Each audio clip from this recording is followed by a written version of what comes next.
Следващото читалище, което ще ви представя, това е Изгрев, 1921 година, село Волояк, район Връбница, област София. Участва с една изключително интересна книга, нарича се България 1000 години 1927. Книгата е издадена 1930 година. Съдържа 1020 страници, значителен обем, като последните 3 според читалището липсват. Издателството е София, Министерство на народното просвещение, 1930 година. Заслужава се да отидете в село Волояк, за да разгледате книгата. Наистина това е 1000 страници. Браво! Читалище Съгласие следващото под номер 10. Това е читалище Съгласие 1969 година от село в Плевен, в град Плевен. Участват с 2 части от книги, които са писани на ръка. Ето тук пристигат едни много стари неща. Първата книга се нарича Апостол. Тя е от първата половина на 14 век и е, всъщност то не е книга, те притежават много мъничка част от самото издание, самата книга. Тя е 4 листа, т.е. 8 страници. Читалището много интересно са описали, сега да не ви чета всичко, защото това може да го намерите, ще ви кажа и къде. Описали са какво представляват страниците, много хубави снимки има. Втората част, това е Евангелие от 13 век, разполагат само с 2 листа пергамент в размер на 170 на 130 мм по 18 редни страници и така нататък. Всичко това може да намерите в самото читалище. Също така е интересно, че 2 листа от този ръкопис, към която принадлежи друг фрагмент, е съхраняван в НБКМ под еди си какъв номер и по еди си каква страница. Въобще книгата е добре съхраняване. Тези части от книгите е добре съхраняване, точно както са изискванията за съхранение на стари книги, както чухте 13 и 14 век, доста се заслужава, но всъщност тези части от книгата не са достъпни за физически достъп на читателите. Те са сканирани и са представени на сайта, където всеки може да ги разгледа. Интересни са наистина. Може да влезете да разгледате. Оставили са линк в читалището, но вие, ако имате възможност да отидете в самото читалище в Плевен, ще ви предоставят най-вероятно линка и ще имате възможност да разгледате дигитално, разбира се, тези части от книгата.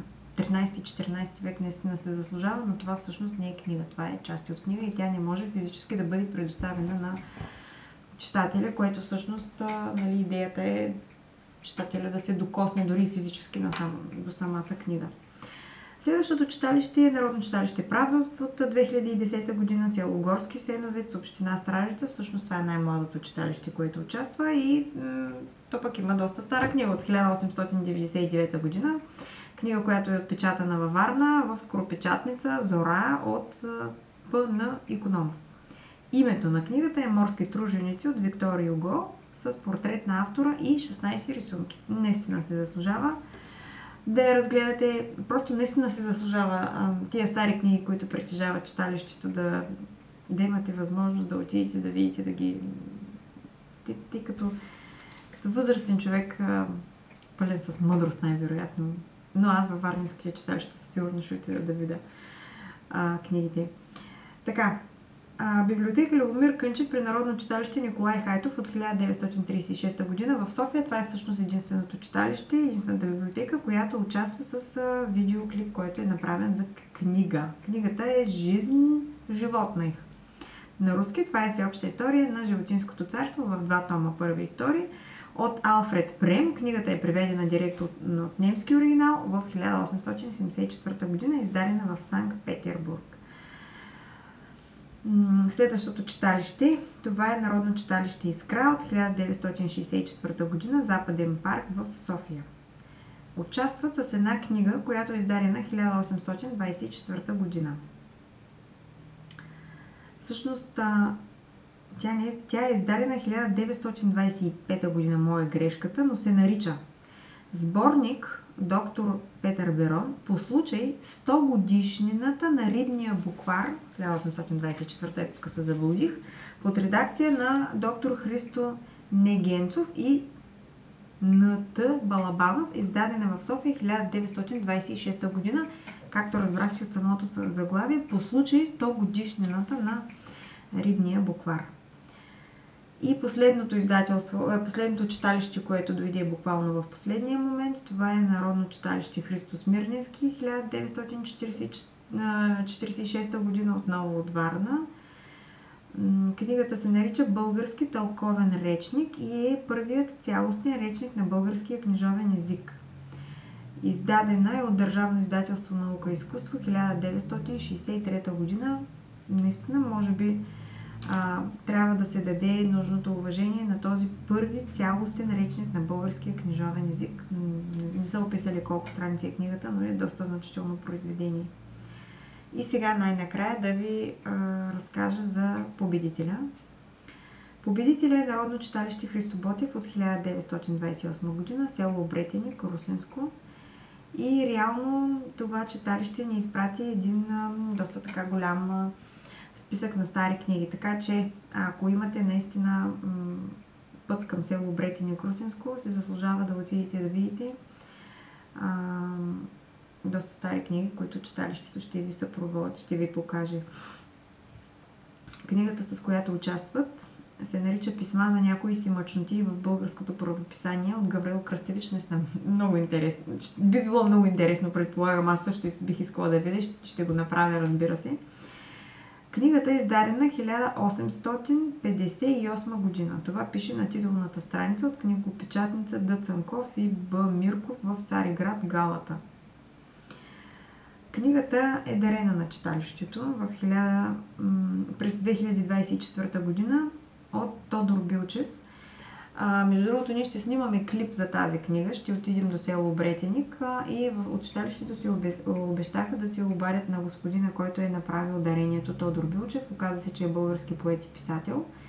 И ще присъства на място, за да ни разкаже, може би, повече за книгата. Всъщност от него читалището притежава и доста стари други книги, които ни е изпратило като списък. Какво представлява този речник?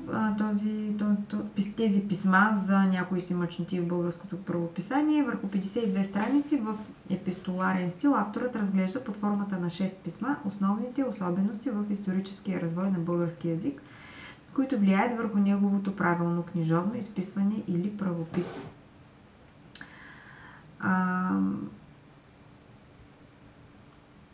Какво намерих за книгата? Между другото, както разбрахте, тук по-нагоре ви споменах за един требник, който е от 1859 година и аз ви казах, че това е от Народно читалище развитие 1878 в село Дъбник.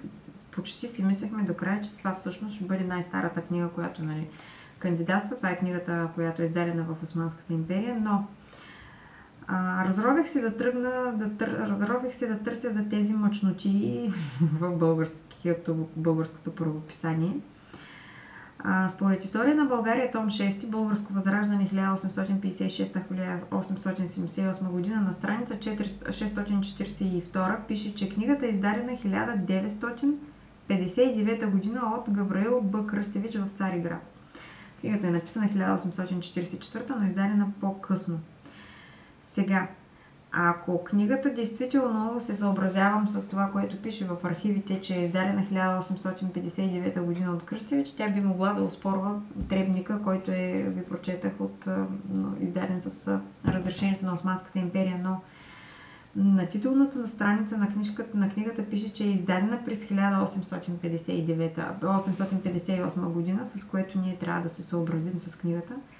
И реално Писма за някои си мъчноти на българското правописание я прави най-старата книга тази година, 1858 година.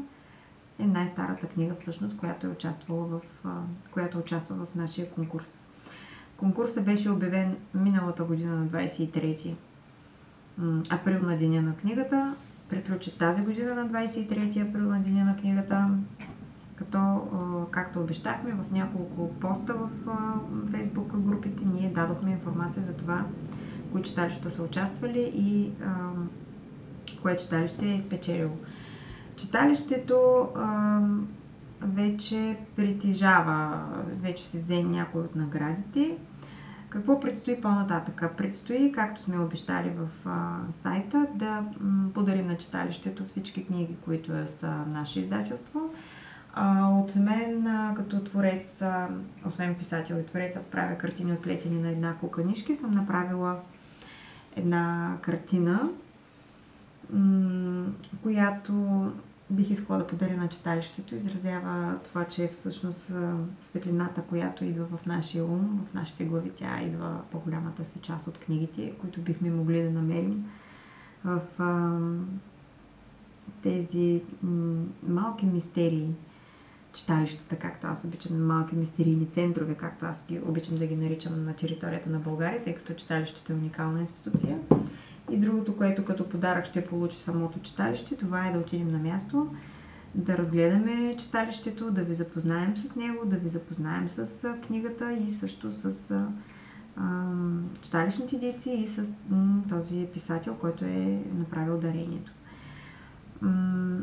Продължаваме по всякакъв начин да ангажираме вашето внимание с книгите.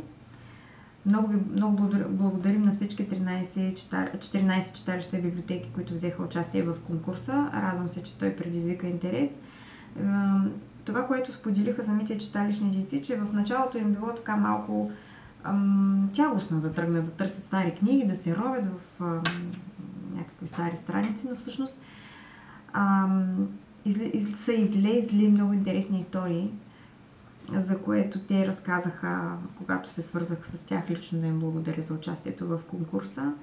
И всъщност те сами останаха с убеждението, че да се ровиш в миналото не е само тягостно. Всъщност там излизат много истини, много интересни неща, които са добре забравени. Така, защото сега, изкарвайки ги на бял свят, те излизат като че някакво ново откритие.